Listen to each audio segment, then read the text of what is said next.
Welcome back. If you're just joining us in this second hour, you are just in time for, I think, what's going to be a very inspiring conversation. Like I promise you, we have 5 amazing people from one rehabilitation center that goes by the name, the Kwetu Home of Peace. Right here with me on set, I have about 4 of them, and we'll get to talk to 2 of the rest later on in the show. But closer to me is Sister Carla Ngatia, and next to Sister Carla Ngatia is James Juguna and Clifford Afia, and of course, John Kangethi. Gentlemen, and of course, Sister Asanteni Sana, for coming this morning. Yes. So first of all, before I get to hear your stories, allow me to start with the Kwetu Home of Peace. Yes. How long has it been existing, and what exactly do you guys do? Okay, the home has been existing for the last 24 years. We do rehabilitation to the boy child. Wow. You find that the boy child has been neglected in our society. Everybody talks about the girl child. But the Kwetu Home of Peace rescues, rehabilitates, and reintegrates back the boys from the streets of Nairobi. So what do? We go to the streets of Nairobi, where these boys live. It's called base. And we go for those boys that sleep on the streets of Nairobi. We have 2 types of street boys. We have those who go to the streets and then in the evening come back home. We have those boys who go to the streets and they sleep on the street. So those are the boys that we look for. So we go very early in the morning and very late in the evening so that we're able to get them. Yes. So we befriend them and we become friends. I mean, we become close to them. Then after 3 months, we bring them to the main center, I mean to the drop-in, which is at Madaraka. Then after 3 months, rehabilitation and journeying with them, we move them to Ruai. That is where we place them to the mainstream schools. Then after 2 years, we reintegrate them back to the society. After 2 years? Yes. Reintegration process, is it ever easy for them? No. Once we rescue these boys, we first do home tracing. Okay. We go look for their homes, find the reasons why they went to the streets. And there are factors that make these boys go to the streets. We have the push factor and the pull factors. We try to solve the problems, we try to do the counseling and so forth. There are boys that are so vulnerable, and instead of reintegrating them back to the society, we support them through education. Right. Yes. And when you first approach them, at times do they shy away? I'm sure some are excited, some are still a bit reluctant. Yes. What is the sort of attitude that you receive when you first approach them? At first, they are resistant, but if we keep, as we keep visiting them, we become their friends, and now they are able to share their stories freely with us. So how do you maintain then the Kwetu Home of Peace that has been there, you said, for 24 years? Yes. How do you maintain running it, maintaining it, making sure that these boys get a second chance going to school? How do you keep it running? Okay, we have people who come to support us. We have the well-wishers, and after 2 years, we keep talking to people to support these boys. And people come up and support them and sponsor them through education. Yes. I love the fact that this specific home is strictly for the boy child. Yes, the because boy it's also child. Empowering the boy child. Yes. I love it. Yes. What happens if one of the boys has a sister? We have a sister home rehabilitation, which is called Rescue Dada. Okay. So if, for instance, we get girls, we refer them to Rescue Dada. So you work hand in hand? Yes. Beautiful. Yes. Cliff, let me start with you. Jueni umekaa katikati.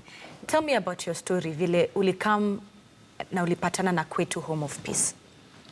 Okay. I remember Kwetu nilikuja 2005. That's after nilikuwa nimekaa kwa streets for around 7 months. 7 months.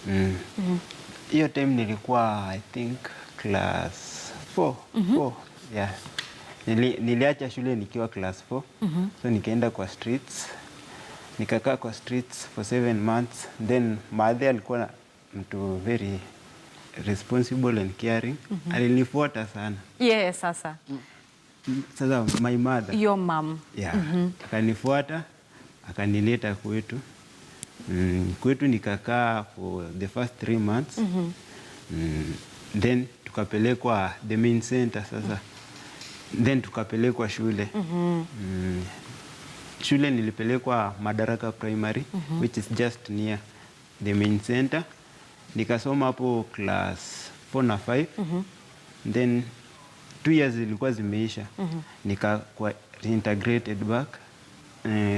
Nilipelekwa boarding, sikupelekwa back to nyumbani. Nikapelekwa boarding. Huko nikasoma class 6, 7 mpaka 8. Then I finished. I was lucky because nilipita mtihani. Amen. All right. John, na wewe. John, tell me about your story, how you came across Kwetu, the Kwetu Home of Peace. Okay, I was in the streets of Isili. Isili. That was my street where I called the base where I was staying. I came to know of Kwetu through my friends, those I was working with. I had never imagined that I could go somewhere, but I think they came the first time and told me that we have found a place where we could be helped, where we could go back to school and study, but I told them I'm not interested. Because that was their first time they were coming to tell me. They went and came back. Then the second time when they went, they still came back. They told me the car was not available, but we have been told next time we'll go. They went the third time. Again, they came back. This time I told them, I think you guys were joking. You're not serious. I think you're just fishy. There's something fishy that I don't know what's going on. But the fourth time, they just told me, come and see. Maybe one time you might get interested. Yeah. So I followed them. That was the fourth time. So that time, a car from Kwetu came and picked us, and they brought us to the main center. By then it was in Madaraka. They had not built the main center now, which is in Ruai. So when I was taken there, me and someone, my friend, who was younger than me, we were taken, both of us. Even those who had brought me, they were left out because they were told there are only 2 spaces available by that time. So what made you change your mind after your friends have told you 1 time, 2 time, 3 times? What made you change your mind to say, let me go see Kwetu of home and what it can do for me? Okay, first they hadn't even told me what Kwetu is. They just told me that we can go somewhere and we can be helped. That's what they told me. This time they just, they seduced me, just come and see. They were persuading me, just come and see. Maybe one time you might get interested. Aren't you grateful that you had good friends who pushed you then? I'm grateful because by then when I came to Kwetu and when I was taken, Yeah. I just in the rehabilitation, I had that urge of running back to the streets because the life streets for me, I saw it was good. That's what I can say by then. Because nobody could tell me to do anything. I had that freedom. I can wake up at any time, do whatever I feel like, and nobody will question me. But then I'm brought in for the rehabilitation. There are rules I have to follow. There are things I have to do there that I'm supposed to follow, even the program. So I stayed there in Kwetu. I went under rehabilitation for 6 months in drop-in, the first phase. Then I was taken to the main center. I went again for 3 months before starting going to school. I went to school. I went to Mtumba Primary School. It was near Wilson Airport. That was a slum where it was demolished later. I went there, I did my class 4. Then I went to class 5 to Langata Primary School. I was transferred to there. By then the 2 years were over and I was supposed to be reintegrated back home. But I was lucky. I got a scholarship in All Saints Cathedral Primary School. It's just a neighboring to the home. It's a neighboring school to the home where I had a chance of staying there for 3 good years until I did my class 8. And after that, I was called to join Aquinas High School. Okay. After joining Aquinas High School, I did well. I believe I did well. By the time I was doing my KCSE, I had an A- and I secured a place in Kenyatta University. Fantastic. Yeah. James, let me hear your story. My story begins in 1996 because I spent 5 years in street.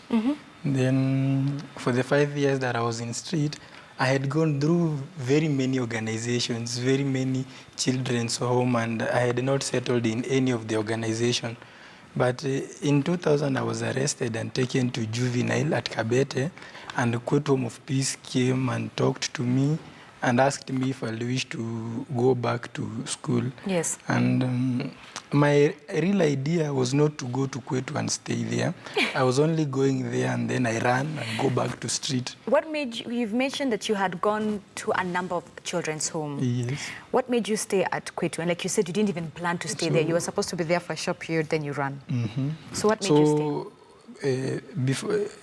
When Kwetu took me from the remand, I went to Kwetu Home of Peace. My main idea was not to settle, but the only thing that made me to settle there is that I was so hungry when we were taken from the juvenile. Yeah. And they gave us very big ugali. They served us with a big plate of ugali. And I ate plenty of food and I was like, if this is what they call lunch, what about supper? Right. So I said, let me wait and see what supper is made of, or the amount of food will be given in the supper. So in the evening also they give us a lot of meal, and in the morning. So I said, if they are giving us this plenty of food, let me keep being here, that at least, because I was so thin and very emaciated. Aren't you glad that you stayed? I'm so glad I stayed because I've been able to achieve a lot. For the 5 years that I spent in street, have been of great benefit to my life because I was able to go through the primary, then I went to secondary and I did well. And I also went to college, I did social work, and God willing, through the support of sister and Kwetu of Peace, at the moment I may say I'm also in university. Wow. And I'm pursuing sociology. I'm doing sociology. You say that you kept on going to very many children's home and living. Is it also because of what John said, when you're outside there in the street, there's freedom? Then you come to a place, a well-structured place like Kwetu, where there are proper meals, there are schedules, you have to go to school. Is that lack of freedom, was it one of the reasons that saw you jump from a children's home to a children's home? As sister had mentioned, there are things that you call pull and push to the street. You see, there are things that will pull you to the street. For instance, I was pushed to the street by the extreme poverty at home. Yeah. And sometimes I will go to other organizations and the organization, the way they function, they want to take me back home. You see, you stay to the organization, then you'll be taken back at home. And the poverty level at home was so high. Yeah. So for me, I wanted nothing to do with going back at home. If I go back at home, mine was I'll go back to the street. Right. Cliff, you have a T-shirt with you there. Could I see it? And what is it about? It's a T-shirt of Kwetu. Written. Please show the audience. Yeah, like that. Beautiful. Oh, okay, that's really nice. Okay. Yeah. Educate a street child. Yeah. All right. So hold on to it. Just hold it a little bit. Ndio watu nyumbani waone. As you hold it, tell me about this walk. Okay. The walk is of Kwetu, Home of Peace. Awesome. Its main purpose. Thank you. Let me see the black one, but continue. Its main purpose, it's mainly to raise funds in supporting the home. You know, the home has so many children who they support. So we go for the walk to raise the funds that are used to support the kids in terms of schooling. Yeah. And thank you, guys. So those are amazing T-shirts. Sister Caroline, he says that there are quite a number of boys. Yes. How many in total? We have about 80 boys, and we have 45 boys in school. We realize that when we take back these boys to their homes, when we reintegrate them back, they relapse to the streets. So instead of them relapsing, what we've done is to talk to people, to support them, to sponsor them. Yes. And that is why we are having this walk, so that we may raise funds to educate a street boy. When is the walk? And September. September? Yes. From which location to which location will you be walking? It will be from the CBD towards the Nyayo Stadium. Okay. Yes. On September, from CBD to the Nyayo Stadium. Yes. James, there's something that you wanted to add? Yes, I just wanted to add what our mother has said. You know, for a while, the organization has been working with 3 Rs: rescue, rehabilitate, and reintegrate back children to the society. And for a while, the reintegration process has not been effective, because you'll find most of these kids run away from home because of various reasons. And while the organization is being with the boy for 2 years, it does not deal so much with what is happening at home. Right. So after the 2 years, the child again goes back to the same home.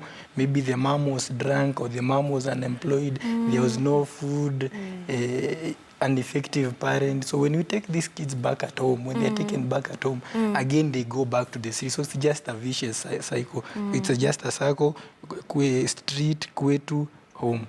So why we want to do this work is that we want to ensure that any child who's been rescued does not go back to the street again, whereby if the child can be reintegrated back at home, at least we have funds to keep on following the young boy at home. Or if it's not possible, we can take this young boy to a boarding school, whereby it will be very easy for us to keep following this boy.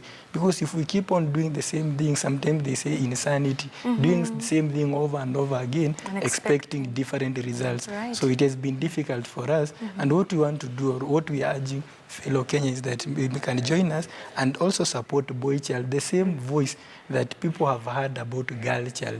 People have eradicated, have talked so much about girl child, and they have forgot about boy child. Because if you look at most of kids in the street today, they are boys. And if you ask, and some of them have even gone through the organization, but they went back at home. Yes, the child has changed, has transformed, and goes back at home, finds the same challenges, he will decide to go back to the street. Those are brochures that you have, or it's a hat? It's a cape? This is a cape. It's some of the things that we've made to Yes. try Hold it for and me. sell. We are trying to sell these and the T-shirts, and also invite. Strictly up to us, yes, so the camera can get it. But please continue talking as you hold it. So we are urging people to come and join us on this work and to buy them, so that we can be able to raise funds and educate our boy child.